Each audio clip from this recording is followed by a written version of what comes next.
नमस्कार दोस्तों, स्वागत है आपका द ग्राउंड रिपोर्ट में। मैं हूं समीर आत्मज मिश्र। बिहार विधानसभा चुनाव में एनडीए ने कल अपना संकल्प पत्र यानी घोषणा पत्र जारी किया। हालांकि घोषणा पत्र जारी होने के बावजूद वो अपनी सरकार की उपलब्धियों या आने वाले दिनों में वो क्या करने वाली है, इन चीज़ों पर जोर देने के बजाय उसका जोर अभी भी बिहार में पुरानी सरकारों और विपक्षी पार्टियों और उनके गठबंधन को कोसने में ही ज़्यादा भरोसा उसको दिखाई पड़ रहा है। अभी भी जंगल राज का जो एक मुहावरा तैयार किया है एनडीए ने, ख़ास तौर पर भारतीय जनता पार्टी ने, अभी भी वो उस पर टिकी हुई है। बावजूद इसके कि चुनाव के दौरान आचार संहिता लगी हुई है, फिर भी बिहार में किस तरह से अपराध नियंत्रण से बाहर हो चुके हैं। मोकामा में, पटना जिले में ही मोकामा विधानसभा आती है और मोकामा में किस तरह से जन सुराज पार्टी के प्रत्याशी के बेहद करीबी उनको सीधे मार दिया जाता है। और उसके पहले भी लगातार इस तरह की घटनाएं हो रही हैं। ये बता रहा है कि वास्तव में जंगल राज होता क्या है। लेकिन जंगल राज दिखाई पड़ रहा है कहां? 20 साल पहले, जब आरजेडी की सरकार थी। सीधे तौर पर यही आरोप लगा रहे हैं भारतीय जनता पार्टी के नेता।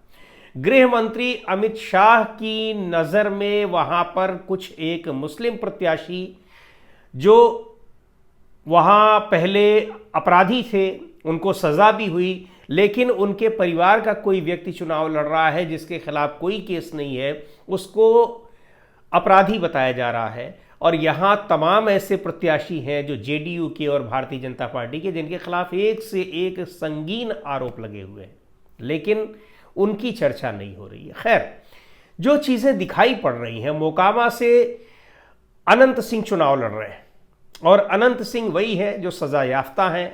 सज़ा में फिर उनको जब बरी हो गए तो अब की बार वो जेडीयू से चुनाव लड़ रहे हैं। कई पार्टियों की यात्रा कर चुके हैं। ऐसा नहीं है कि वो जेडीयू में ही है, इसके पहले वो आरजेडी में भी रहे हैं, कांग्रेस पार्टी में भी रहे हैं, लेकिन फिलहाल वो काफ़ी दिनों से जेडीयू के बहुत करीबी हैं। और जेडीयू ने उनको तमाम केसेस से बरी कराने में, ऐसा कहा जाता है कि उसमें बड़ी जेडीयू की सरकार ने, नीतीश कुमार ने मदद की। और नीतीश कुमार की सरकार बचाने में उनकी जब पत्नी विधायक थी अनंत सिंह की, जब वो जेल में बंद थे, तो उन्होंने विश्वास मत में उनको वोट दिया था। ये अपनी जगह है, लेकिन जिस तरह से अनंत सिंह का दबदबा चल रहा है मोकामा में, और अनंत सिंह जिस तरह से न केवल व्यवस्था को, कानून व्यवस्था को चुनौती दिए हैं, न सिर्फ उन्होंने उनका नाम इस हत्याकांड में आ रहा है, हालांकि उनके खिलाफ एफआईआर दर्ज हुई है, उनके खिलाफ और 3 अन्य लोगों के खिलाफ, 4 लोगों के खिलाफ इस मामले में एफआईआर दर्ज हुई है, लेकिन वो अभी तक उनको गिरफ्तार करने की स्थिति में पुलिस नहीं पहुंच पाई है, या सीधे तौर पर कहा जाए तो उसकी हिम्मत नहीं पड़ी है कि उन तक हाथ लगा दे। वो बड़े दबाव में, प्रेशर में, सीधे उनका नाम लेने के बावजूद उनके खिलाफ केस तो दर्ज हुआ है, लेकिन वहां तक पहुंच नहीं पा रही है। यहाँ कई बार होता है, आपको पता ही होगा, कि पुलिस बिना केस दर्ज किए ही पूछताछ के लिए उठा लाती है, लेकिन यहाँ एफआईआर दर्ज होने के बावजूद उनको नहीं लाया जा सकता है। और इससे भी ज़्यादा गंभीर बात यह है कि वो न सिर्फ राज्य की कानून व्यवस्था को चुनौती दे रहे हैं, बल्कि वो सीधे चुनाव आयोग को भी ललकार रहे हैं कि जो करना है कर लो। अनंत सिंह ने मीडिया से बातचीत में सीधे तौर पर कहा, उन्होंने बताया कि यह घटना कैसे हुई, और कह रहे हैं कि 40-50 गाड़ियों के काफिले के साथ मैं चुनाव प्रचार कर रहा था। ये उनके बयान है। 40 गाड़ियों के काफिले के साथ मैं चुनाव प्रचार कर रहा था। और जब ये घटना हो रही है, दोनों तरफ से यहाँ पर गोलियां चल रही हैं, तड़ातड़ गोलियां चल रही हैं। चुनाव प्रचार के दौरान जब राज्य में आचार संहिता लगी हुई है, और यही नहीं, दूसरी पार्टियों के नेता भी वहाँ पर ऐसे 40-50 गाड़ियों के साथ चुनाव प्रचार कर रहे हैं। ऐसा नहीं कि खाली अनंत सिंह कर रहे हैं। अब सवाल उठता है कि चुनाव आयोग कर क्या रहा है? ये मामला चूंकि यहाँ पर हत्या हो गई और बवाल हो गया, तब तो ये मामला उजागर हो गया, और खुद अनंत सिंह ही बता रहे हैं कि मैं 40-50 गाड़ियों के साथ वहाँ पर चुनाव प्रचार कर रहा हूँ। दिखाई सबको पड़ रहा है, रोज़ दिखाई पड़ रहा है, चुनाव आयोग को दिखाई नहीं पड़ रहा है। चलो नहीं दिखाई पड़ रहा है, लेकिन अब बताने के बाद भी आपको पता लगा कि नहीं लगा?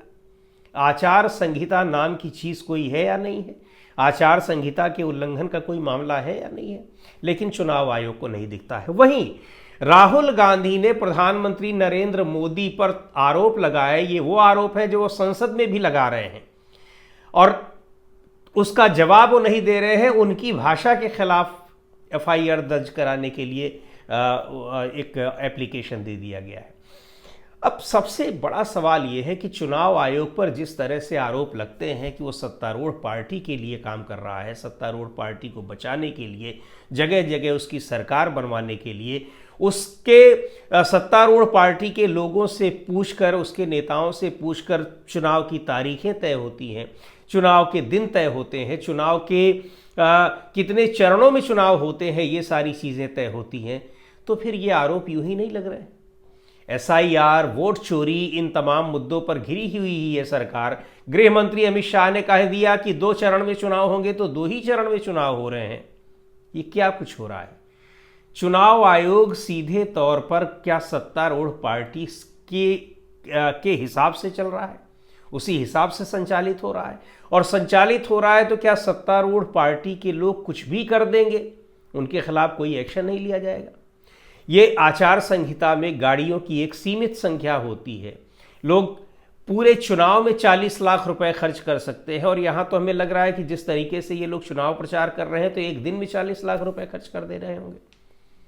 क्या नियम चुनाव आयोग ने बना रखे हैं, कैसे पर्यवेक्षक भेजे हुए हैं, किस तरह से मॉनिटरिंग कर रहा है, क्या देख रहा है?